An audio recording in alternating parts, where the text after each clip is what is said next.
ज्वालमुखी अष्टकस्तोत्रम्। जालान्धरावनिवनीनवनीरधाभ प्रोत्तालशैलवलयाकृलितादिवासम् आशातिशायिफलकल्पनकल्पवल्लीं ज्वालामुखीमभिमुखी भवनाय वन्दे। ज्येष्ठा क्वचिदुदारकलाकनिष्ठा मध्या क्वचिदनुद्भवभावभव्या एकाप्यनेकविधया परिभाव्यमाना ज्वालामुखी सुमुखभावमुरीकरोतु।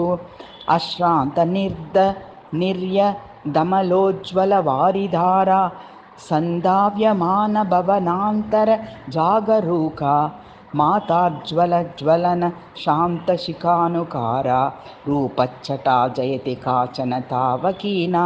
मन्ये विहारकुटिकेषु शिवानुरूपं रूपं न्यरूपि खलु यत्सहसा भवत्या ततसूचनार्थमिह शैलवनान्तराले ज्वालामुखीत्यभिधया स्फुटमुच्यतेऽद्य। सत्याज्वलत्तनु समुद्गतपावकार्ची ज्वालामुखीत्यभिमृशन्ति पुराणमिश्राः। आस्तां वयं तु भजतां दुरितानि दग्धुं ज्वालात्मना परिणता भवतीति विद्मः। यावत् त्वदीयचरणाम्बुजयो न रागस्तावत् कुतः सुखकराणि हिं दर्शनानि। प्राक्पुण्यपाकबलतः प्रसृते तु तस्मिन् नास्येव वस्तु भवने सुखकृन्न यत् स्यात्।